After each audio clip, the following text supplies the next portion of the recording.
Snow had been falling over Ashen Creek settlement for 3 straight days, but the deepest cold arrived with the slam of the mill door shutting in front of Mara Whitlock. Since her husband died the previous spring, the young widow had taken on every odd job she could find around Edwin Crowther's flour mill. She swept sawdust, repaired sacks, cleaned storage rooms, and counted inventory. Anything that would earn her and her daughter a narrow space behind a plank wall to sleep. Everyone understood the arrangement was temporary. Even so, forcing a mother and her 8-year-old child out on the very morning a blizzard was preparing to swallow the valley felt less like a practical decision and more like a death sentence. Edwin stood beside a stack of flour sacks and spoke as if he were discussing weather instead of a family. There isn't enough food for everyone. Reverend Silas Bell stood nearby and called it a necessary decision. Around them, townspeople watched from porches and frosted windows. Nobody argued. Nobody stepped forward. Mara absorbed the verdict in silence. She did not beg. Having worked there long enough, she knew the mill was rotting from the inside out. Months earlier, she had warned that moisture was creeping through a section of the mill roof. Several flour stores were already absorbing damp air. Edwin dismissed the concern. The warning disappeared. The leak did not. A gust of wind rattled the mill doors. Mara glanced toward the darkening sky. How many hours before the storm reaches the valley? Her composure caught Edwin off guard. For a fleeting moment, he was left speechless, merely staring at her. Out in the snow-covered yard, 8-year-old Elsie Whitlock stood beside a mule and a shaggy brown dog. Both hands were wrapped around a small stoneware jar. It held the sourdough starter her father had kept alive for years. She held it more carefully than anything else they owned. Edwin Crowther disappeared into the mill and returned with what he considered a fair parting gift. 1 damp flour sack, a handful of dried potatoes, an old shovel with a cracked handle. He set them down carefully, almost expecting gratitude. None came. Mara lifted the sack and felt the weight shift. The flour inside had already begun to clump. Moisture had found its way in long ago. Snow skated across the frozen ground as Elsie led Juniper toward the road. Bramble followed close behind, stopping only once to glance back at the mill. The widow lingered for a moment longer. Her eyes moved to the roofline where warped boards sagged beneath a crust of ice.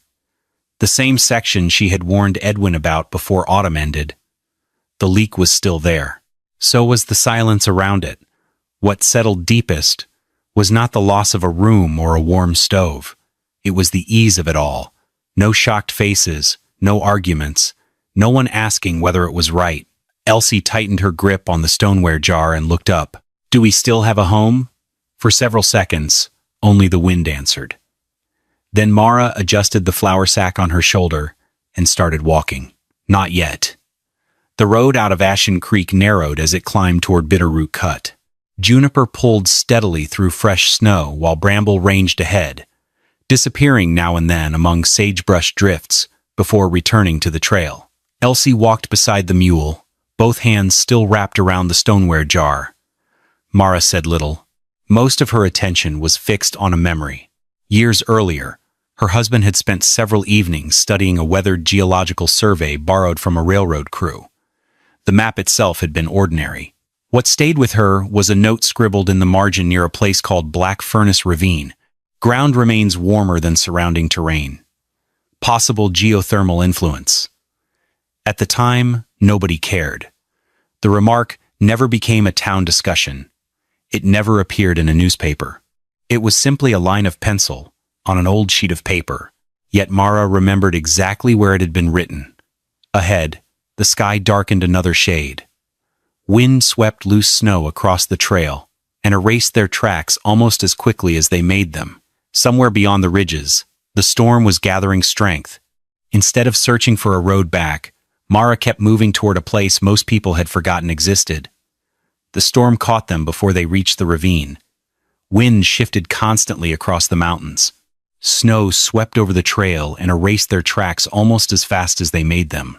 Juniper slipped twice on hidden ice. Elsie stumbled more than once and eventually fell hard into a drift. When Mara helped her back to her feet, She noticed how pale the girl's fingers had become. Ahead, Bramble suddenly left the trail. The dog moved toward a rocky slope and began sniffing along the ground. Something there had caught his attention. Mara followed his movement and noticed an odd detail. Snow covered the hillside, just not as deeply. Thin patches exposed strips of stone beneath the white surface. A faint ribbon of vapor drifted upward and disappeared into the cold air. Mara looked from the slope to the darkening sky. For the first time since leaving Ashen Creek, she saw something that looked less like luck and more like a possibility.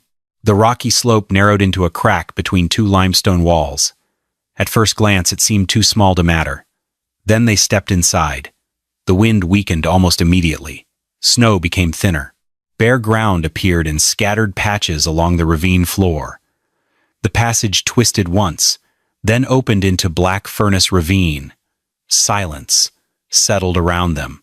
Not complete silence. The storm still existed beyond the cliffs. Yet its voice seemed farther away. Mara eventually knelt beside an exposed section of soil. She removed a glove and pressed her fingers into the earth. It was cold. Winter cold. But it was not frozen solid. The soil crumbled instead of ringing hard beneath her touch. Behind her, Elsie waited quietly. Mara dug a little deeper and felt the same thing. The old note on her husband's map suddenly seemed far less forgotten than it had that morning. Black Furnace Ravine stretched farther than Mara expected. Instead of rushing deeper, she spent the remaining daylight studying it. The northern side drew her attention first. Snow melted faster there. Several patches of exposed ground felt slightly warmer than the rest. Nothing dramatic, nothing that would impress a crowd. Yet in winter, small differences mattered. A sandstone wall concealed something larger behind it. Working around the outcrop, she discovered a broad rock alcove recessed into the hillside. The floor remained mostly dry. Thin beads of moisture clung to sections of limestone above, suggesting warmth moving through hidden fractures below. One question still remained. Could the place breathe? As dusk approached, Mara gathered twigs and built a small fire near the alcove entrance. Both she and Elsie watched the smoke carefully. At first it rose straight upward. Then the gray ribbon bent. Instead of drifting back into their faces, it slid deeper into the darkness and disappeared. The draft was steady. The cave was pulling air through itself. Mara continued watching for another minute before adding more wood. Outside, the blizzard was beginning to close over the mountains. Inside, the smoke had already delivered its verdict. For the first time since leaving Ashen Creek, she allowed herself to believe they might still be alive when morning came. The first 48 hours disappeared into work. Black Furnace Ravine offered possibilities, but possibilities did not stop wind. They did not keep food dry.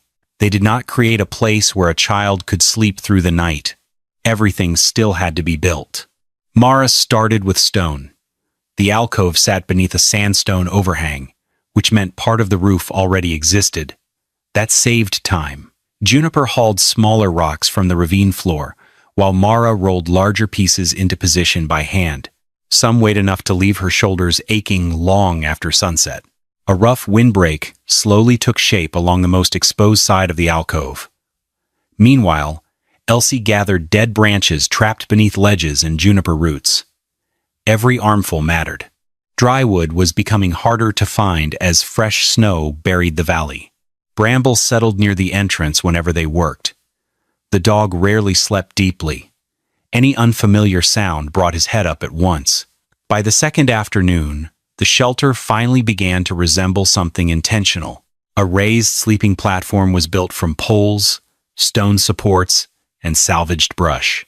Keeping bedding off the ground would reduce heat loss and protect it from moisture. Nearby, Mara constructed a simple hanging rack from forked branches and cordage. Food could be stored above reach of rodents and away from damp pockets near the floor. None of it looked impressive. The walls were uneven. The platform creaked. The storage rack leaned slightly to one side. Yet each piece solved a problem that winter would gladly exploit. That night, the storm arrived in full force. Wind struck the cliffs hard enough to send snow swirling past the ravine entrance. Somewhere beyond the limestone walls, trails disappeared beneath fresh drifts.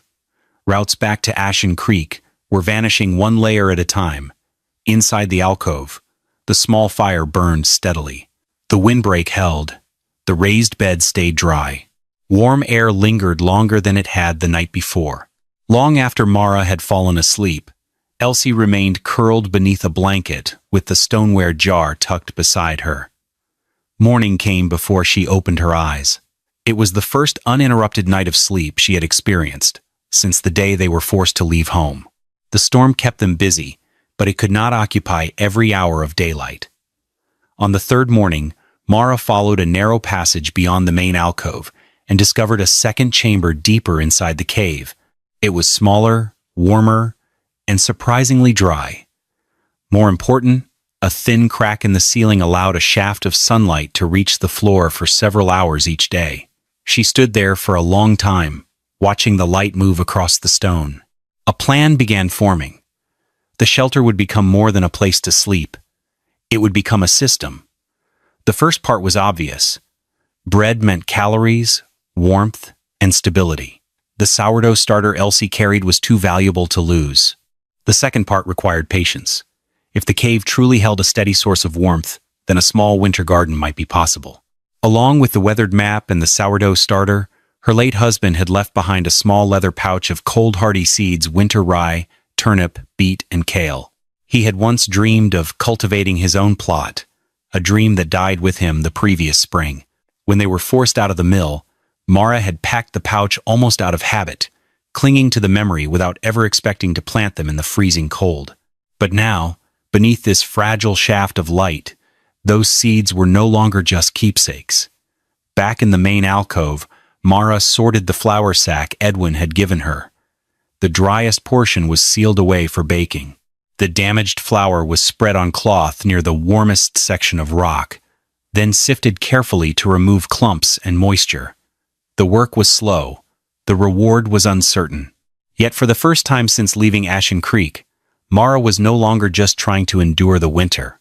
She was planning how to build a life in the middle of it. Mara's first oven was built from good instinct and too little mass. She shaped clay around a low ring of stone, packed ash beneath it, and fed the fire slowly until the chamber seemed hot enough. The smell of dough changed the whole cave. Elsie sat close with the sourdough jar in her lap, watching as if the oven might answer every question at once. It did answer, just not kindly. When Mara pulled the loaf out, the crust was dark and split open. Smoke clung to the surface. Inside, the bread was heavy, wet, and raw near the center. 3 days of saved flour had gone into it. Elsie broke off a piece anyway and tried to chew through the soft middle. She managed 2 bites before lowering her hand. Mara studied the oven wall, then the ruined loaf. The fire had touched the bread. The heat had not stayed long enough to finish it. By morning, she was stacking more sandstone. The second oven grew heavier. Mara thickened the clay wall, added sandstone behind the fire chamber, and narrowed the mouth so heat would linger after the coals were pulled aside. While the new oven dried, she turned to the chamber with the ceiling fissure. The soil there needed help. Elsie carried leaf mold from the ravine floor. Mara mixed it with sand, crushed limestone, and a little clean ash. Into the first small bed went winter rye, turnip, beet, and kale. For 3 days, the bed looked promising. Then the turnip leaves softened. By the next morning, several had collapsed against the soil. A cold shine coated the limestone above them. Mara touched the wall and found moisture gathering there, then dripping down where the turnips had been planted. The warmth had fooled her. Temperature was only one part of the problem. The stone was breathing damp into the wrong place. She pulled the dead turnip starts one by one and laid them beside the bed. Elsie watched from the passage without speaking. Mara did not look away from the ruined row. This time, the failure had roots. Mara left the empty row untouched. Planting another batch of turnips immediately would have felt productive. It also would have repeated the same mistake. For the next 2 days, she studied the chamber instead. Each morning began with a walk through the garden bed before the fire was lit. Small stones marked damp spots where water gathered overnight. By afternoon, she tracked the narrow beam of sunlight that slipped through the ceiling fissure and crawled across the floor. Darkness revealed different clues. Moisture appeared where warmth met cold stone, and certain sections of the wall seemed wet long after the others had dried. Elsie helped by moving pebbles whenever she found fresh droplets. Patterns emerged. The trouble always started along the northeast edge of the growing bed. A thin drainage trench solved part of the problem. The rest required space. Mara cut willow branches from the ravine and built a light lattice several inches away from the limestone wall. Air could now move through the gap instead of allowing moisture to collect directly above the crops. Nothing changed overnight. The kale simply stopped getting worse. A few days later, the beet leaves regained some of their color. That was enough. The chamber had delivered another lesson. Warm ground could support growth, but warmth alone was not the system. Water, airflow, and stone were making decisions too. Standing beside the repaired bed, Mara finally understood what had happened. The failed turnips were not proof that the garden could not work. They were evidence that she had been measuring the wrong problem. The second batch of bread demanded more patience than the first. Mara fired the oven longer and allowed the sandstone to absorb heat deep beneath the surface. When the flames finally died down, she waited. The dough rested. The oven rested. Nothing was rushed. Dawn arrived on the 12th day. A steady wind pushed against the ravine outside while Mara crouched beside the oven and eased the loaf into the light. Its shape was uneven. One side had cracked during the bake. The crust carried scars from the heat. None of that mattered. This time the bread was fully cooked. Warm steam escaped through the split crust and drifted across the chamber. The smell reached Elsie before the sunlight did. She opened her eyes, sat up beneath her blanket, and followed the scent without saying a word. Bramble lifted his head from beside the oven and watched quietly. Mara cut the loaf on a flat stone. The larger piece went to her daughter. The smaller one stayed in her own hand. While winter continued its relentless assault on the cliffs beyond, a warm loaf of bread now existed right where frozen ground and empty promises were supposed to have won. Elsie closed her eyes after the first bite and held the piece carefully with both hands, as if warmth itself had become something that could be carried. A week after the first successful loaf, winter reminded Mara that one victory solved only one problem. An Arctic front swept across the mountains and buried the upper ridges beneath fresh snow. The cave remained livable. The warm ground still held its temperature. Water continued to flow where it had before.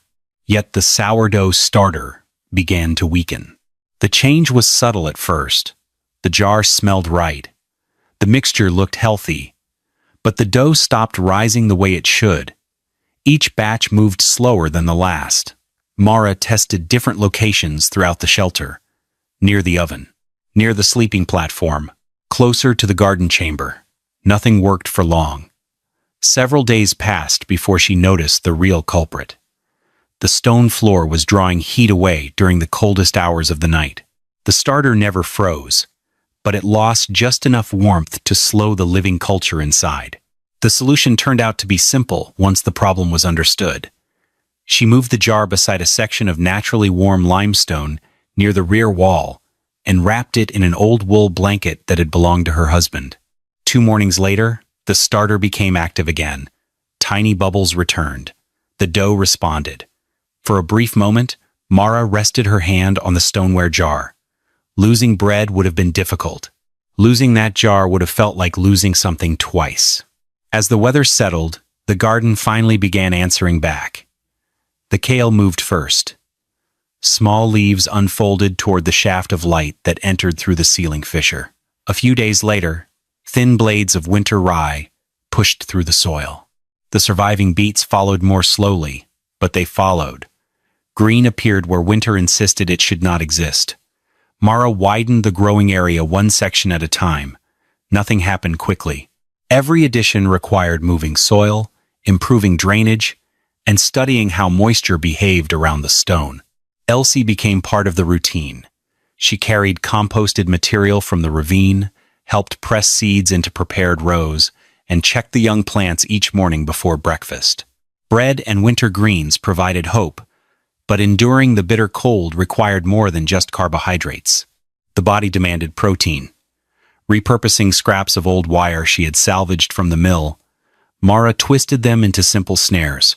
Guided by Bramble's keen nose, she set the traps along the narrow, snowpack trails that snowshoe hares used beneath the sagebrush just outside the ravine. Every few days, the traps yielded a catch. The meat provided life-saving nourishment and fat. The bones were boiled down into a rich broth to soak their bread, while the pelts were stretched and dried to add a crucial layer of warmth to their sleeping platform. The chamber looked different now, not dramatic, not abundant, yet it no longer resembled an emergency shelter hidden inside a cave. Food was growing, bread was baking, the snares were providing, the systems were beginning to support one another.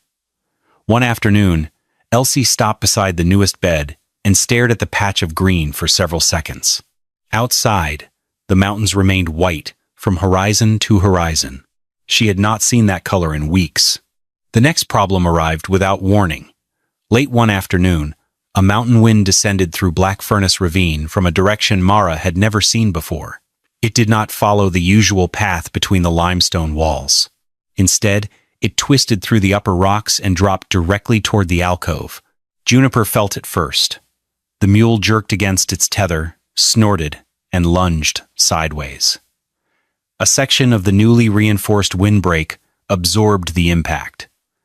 Then it collapsed. Stone scraped against stone. Dust filled the air. Within minutes, another problem appeared. Smoke that normally drifted away from the living area began creeping back toward the sleeping platform. By sunset, the shelter smelled different. By midnight, the chamber was hazy. Elsie could not sleep. Each time she closed her eyes, another ribbon of smoke found its way through the darkness. Mara spent the entire night working by firelight. Part of the wall came down. Then another section. Several times she thought the fallen stones were the cause. They were not. Near dawn, she finally discovered the real issue. The rebuilt windbreak had become too effective. By blocking one airflow path, it had disrupted the natural draft moving through the alcove. The cave still wanted to breathe, but the new structure was forcing that air to take the wrong route. The failure had not come from the storm. It had come from a design decision.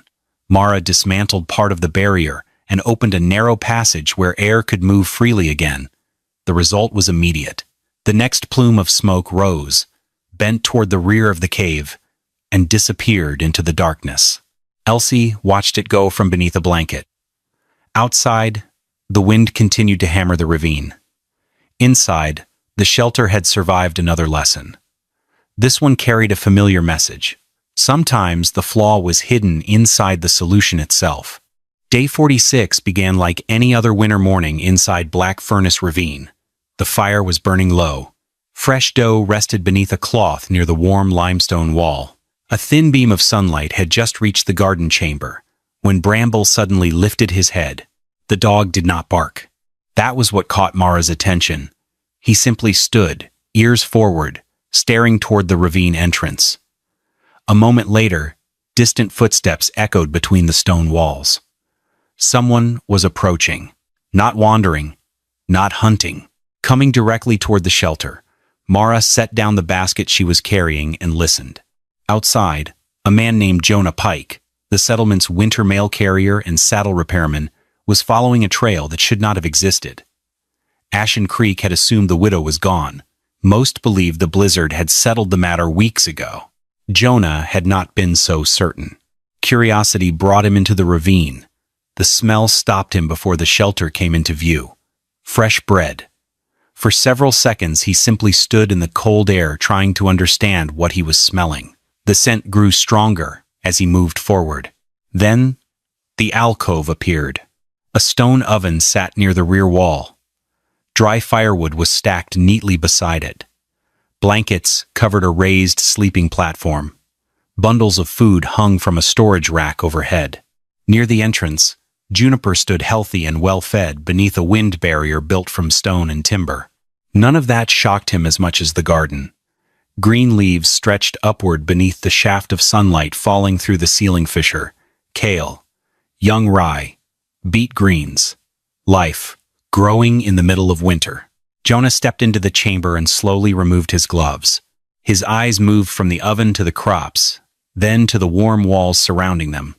The shelter felt impossible, not magical. Impossible in the way a solved problem often appears to people who never witness the work behind it. Elsie emerged from the garden chamber, carrying a small basket. Mara followed a moment later. Neither looked surprised to see another person. The surprise belonged entirely to Jonah. On a flat stone near the oven rested a loaf that had come out only a short time earlier. Steam still escaped from a crack along the crust. Jonah stared at it longer than he intended. Beyond the limestone gap, snow drifted relentlessly through the gray air, yet Jonah stood paralyzed, completely enveloped in the rich, warm scent of fresh yeast and defying life. The widow everyone expected to find frozen was standing beside a working oven. Jonah remained in the shelter for most of the afternoon. Eventually, the conversation turned back toward Ashen Creek. The news was not good. The flour stores were shrinking faster than expected. Moisture had spoiled more grain than anyone wanted to admit.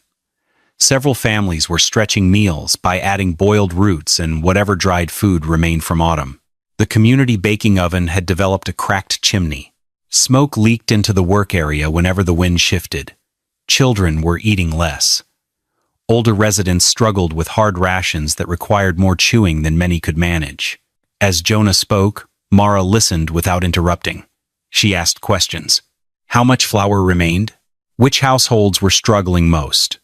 Who had children? Who had elderly family members? The answers came one at a time. When he finished, silence settled across the chamber. The oven clicked softly as it cooled. Light from the ceiling fissure drifted across the rows of winter greens. Mara looked toward the garden, then toward the fresh loaf resting beside the hearth. Her decision arrived quietly. The first deliveries would go to the families with the greatest need. Bread, kale, beets, whatever the shelter could spare. Jonah nodded immediately. He already understood what she was offering.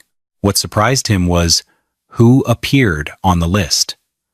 Several names belonged to people who had watched her leave Ashen Creek without saying a word. One belonged to a household that had supported Edwin's decision. Another belonged to a woman who had turned away when Mara needed help most. None of that changed the answer. The food would go anyway. By sunset, Jonah was helping prepare sacks for the journey back to town. The frozen peaks remained firmly in winter's grip, but deep within the glowing alcove, a new kind of system had taken root. It was no longer built only to keep 3 lives alive. Now it was preparing to carry a little warmth beyond the ravine. The arrangement settled into a rhythm over the following weeks. Whenever weather allowed, Jonah Pike made the trip between Ashen Creek and Black Furnace Ravine. He carried letters when he had them, supplies when he could spare them, and returned with whatever the cave was able to produce. The system kept growing, loaf by loaf, row by row. The bread oven worked more reliably with each firing. Kale matured first. Beet greens followed. A second planting of turnips succeeded, where the first had failed. The rye advanced slowly but steadily beneath the filtered winter light. No one in town knew exactly where the food was coming from. Stories appeared before facts did. Some believed a trapper had discovered a hidden cache. Others claimed a rancher beyond the mountains was sending supplies in secret. A few insisted the rumors were nonsense altogether. Yet the food kept arriving. The deliveries came in plain sacks, without announcements or explanations. Children who had been losing weight began looking stronger. Several elderly residents survived cold spells that worried their families only weeks earlier. One evening, Jonah stopped at a small cabin on the edge of town. Inside, a boy who had spent weeks picking at every meal sat beside the stove, holding a still warm loaf. His mother watched quietly as he tore off another piece, then another. By the end of the meal, nothing remained except a few crumbs on the table. For the first time in a long while, The child had finished everything placed in front of him. The cave received no credit. The widow received no praise. For now, the results were traveling faster than the story behind them. The storm that finally broke Ashen Creek was the same storm many residents had feared all winter. For 2 days and 2 nights, wind hammered the settlement without mercy. Snow piled against buildings. Ice formed where rain should never have reached. Then, sometime before dawn, part of the main flour warehouse roof gave way. The damage spread quickly. Water found its way into storage. Flour absorbed moisture. Entire sections of the reserve became useless within days.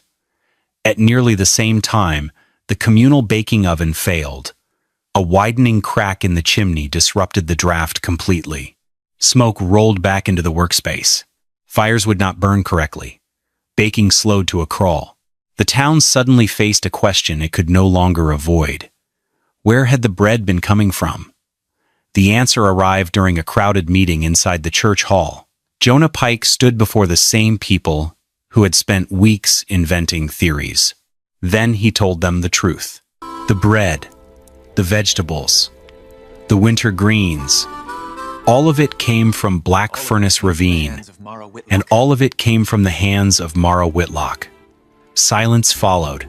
Caleb Dorr, a carpenter who had spent most of the winter mocking earth-built shelters, stared at him. Edwin Crowther did not speak. Reverend Silas Bell seemed unable to find words. Around the room, faces shifted from confusion to disbelief. Most had expected Mara Whitlock to die before the first major blizzard ended. Instead, she had built a working shelter. She had grown food. She had baked bread. And while Ashen Creek struggled to feed itself, that same widow had quietly been helping feed them. Edwin lowered his eyes. Months earlier, Mara had warned him about moisture entering the flour stores through the damaged roof. The roof had remained. So had the leak. Now the warehouse stood partially ruined, and the consequences sat in plain view for everyone to see. At last, the story behind the bread could no longer remain hidden. A week after Jonah revealed the truth, a small group left Ashen Creek and climbed toward Black Furnace Ravine. Some came out of curiosity. Others came because they had run out of explanations. Edwin Crowther walked near the front. Caleb Dorr followed beside him. Reverend Silas Bell said little during the journey. The ravine looked smaller than most had imagined. So did the shelter.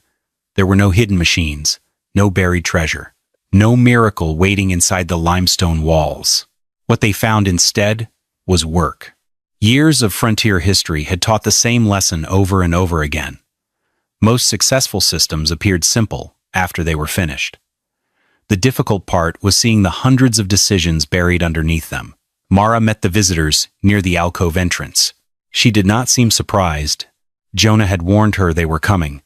The group slowly moved through the shelter. Their eyes landed on details that would have meant nothing a few months earlier. The drainage trench running beside the growing beds. The willow lattice separating crops from damp limestone. The carefully arranged storage racks. The thermal oven built from clay, sandstone, and repeated corrections. The garden chamber drew the most attention. Rows of kale occupied one section, beets filled another. Young turnips grew where the first failed crop had once died. Winter rye stretched toward the shaft of sunlight, entering through the ceiling fissure. Nothing about it looked magical. Every part looked earned. Caleb spent several minutes studying the oven before finally speaking. "The draft stays steady?" Mara nodded. Then she showed him where the airflow entered, where it exited, and how one poorly placed barrier had nearly ruined the entire system. He listened carefully.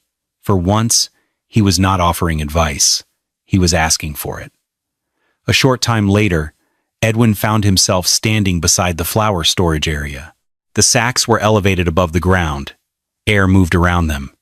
The warmest sections of the cave were used deliberately. "How did you keep the moisture away?" he asked. Mara explained the process. No lecture followed. No score was settled. She simply answered the question. The conversation moved on. Reverend Silas spent most of the visit in silence. The speeches that sounded convincing back in Ashen Creek felt strangely small inside a shelter built by observation, labor, and persistence. Outside, winter still controlled the mountains. Snow covered the ridges. Wind swept through the upper passes. Nothing about the season had become easier. Yet the evidence stood in front of everyone. The bread existed, the vegetables existed, the shelter existed. The people inside it were alive. Long before anyone arrived from town, the mountains had already delivered their verdict. Warm stone held heat. Proper drainage protected roots. Good airflow prevented smoke from returning. Bread baked when ovens stored enough energy. Mistakes produced consequences. Correct solutions produced results. Belief never entered the equation. Near sunset, the visitors began the walk back to Ashen Creek. No formal apologies were exchanged. None were necessary. Caleb carried new ideas home. Edwin carried uncomfortable truths. Others carried questions they should have asked months earlier. Back inside the alcove, the oven released a final wave of warmth as another loaf finished baking. Elsie lifted it carefully and placed it on a wooden rack to cool. Steam drifted upward through a crack in the crust. Beyond the ravine, winter remained exactly what it had always been. But nobody in Ashen Creek believed Mara Whitlock was going to die in it anymore.